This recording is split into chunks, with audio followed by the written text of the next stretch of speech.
Welcome to I'm 50 years old, and for most of my life I've played it safe. Love to me was steady and predictable.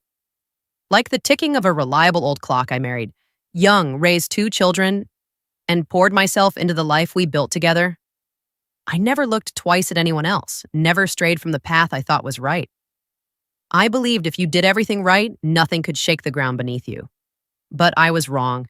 I never thought something like this could happen to me. Please don't make the same mistake I did the first time I noticed the leak under the kitchen sink. It was small, barely more than a few droplets clinging to the pipe. After I ran the dishwasher, I wiped them up with an old towel and thought nothing of it. But a few days later, I found a puddle creeping along the tile, soaking into the edges of the rug I kept by the sink. That's when I knew I needed help. My husband, Greg, was out of town for work, some conference in Chicago. I hated when he traveled. The house always felt bigger, emptier. Especially now that both our kids were grown and living hours away. I could have called a plumber. Sure, but Greg had always trusted his best friend Mike for things like this. He's practically family, Greg would say. And he was right.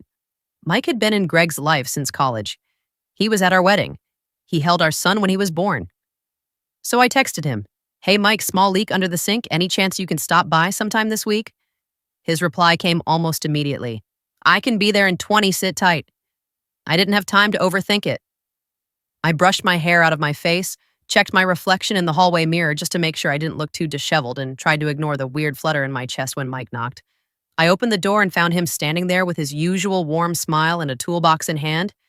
He looked the same as always, rugged, a little grayer than the last time I saw him, but still carrying that quiet confidence that made people naturally trust him.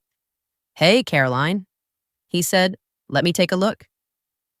"Thanks for coming. Sorry to bother you."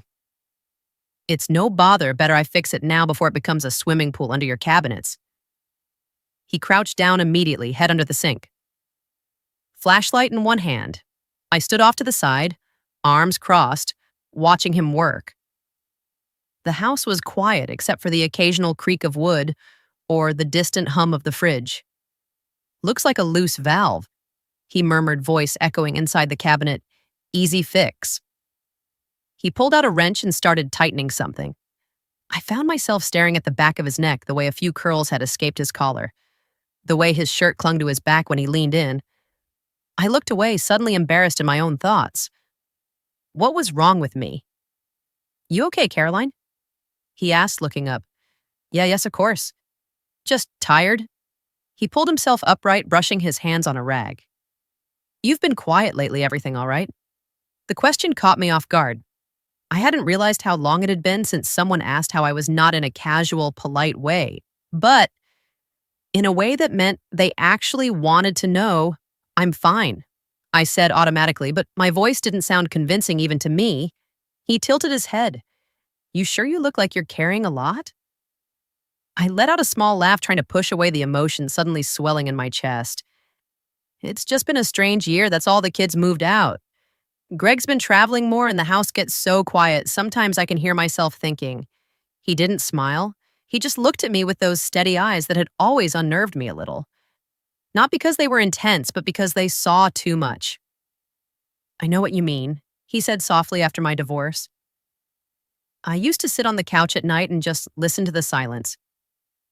It can get real loud when you don't have anyone to talk to." I nodded, feeling the air thicken between us.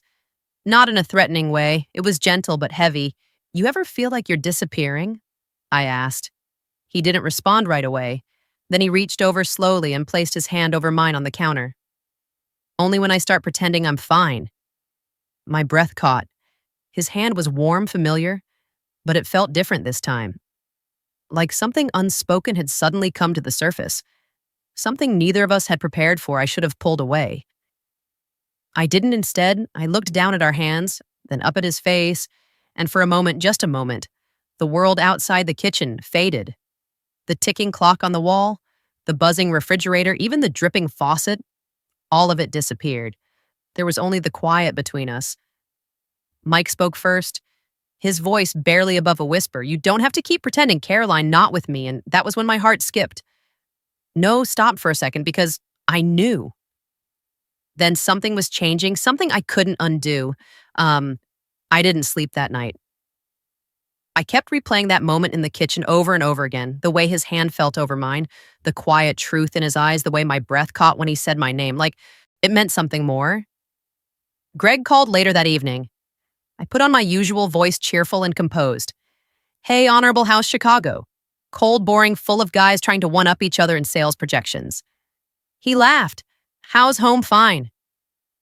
Quiet Mike stopped by to fix the leak. Good guy, Greg said. Not thinking twice, told you he'd take care of it. Yeah, he did in more ways than he knew. After I hung up, I stood at the kitchen sink wiping at a perfectly dry counter, trying to settle my nerves.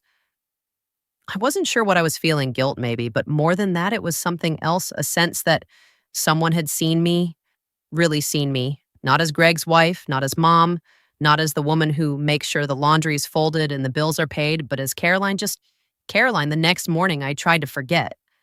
I kept busy. I walked the dog, went to the grocery store, cleaned out the guest room closet, but my thoughts kept drifting back to that kitchen, the way his hand covered mine, the way time paused like it was holding its breath. I didn't reach up to him.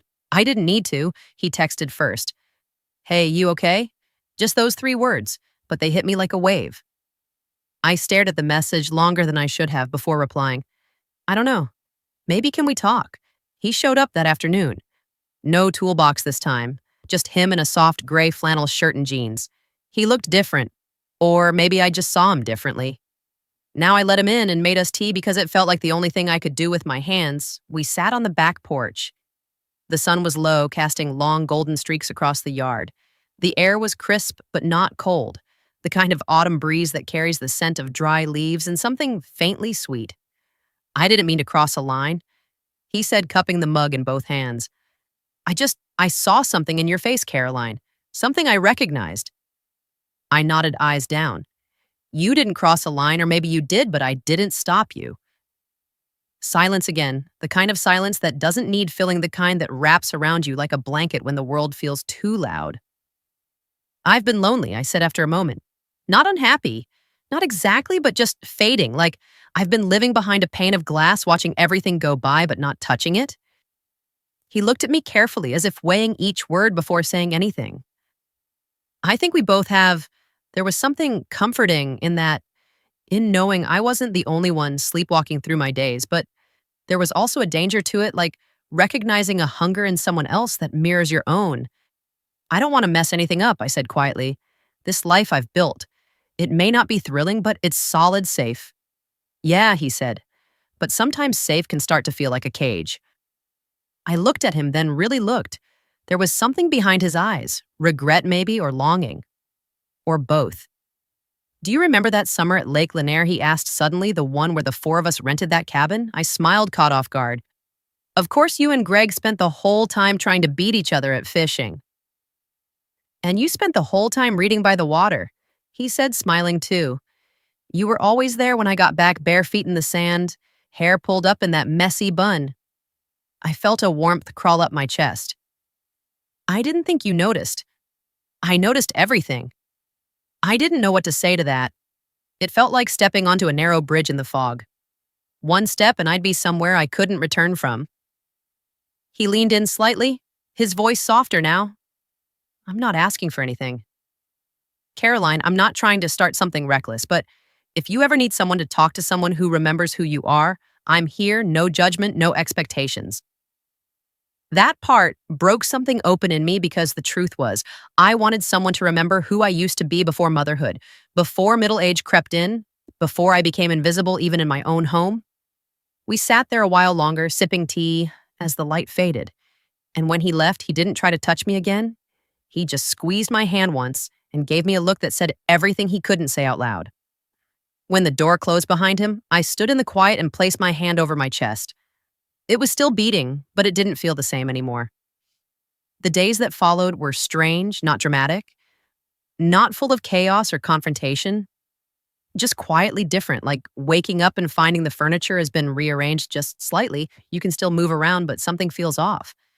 I went back to my routines, morning coffee on the porch, tidying the kitchen, walking Sati down Maple Street. And back, Greg came home from Chicago. 2 days later, kissed me on the cheek, told me he missed me and unpacked like nothing had changed but I had.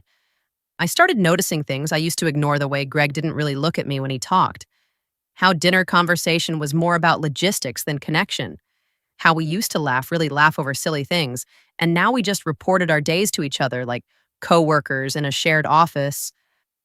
I didn't blame him. This wasn't his fault. We just thrifted.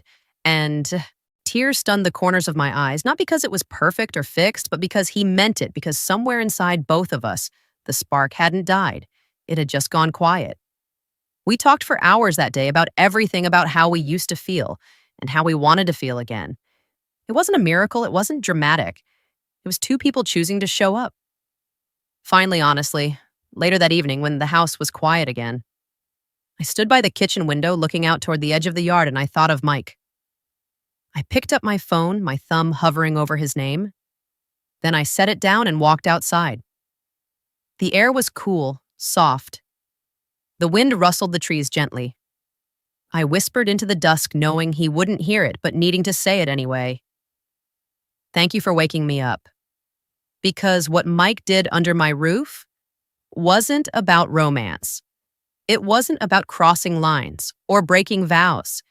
It was about reminding me I was still here, still vibrant, still worthy of being seen, and that reminder changed everything, not just for a moment, but for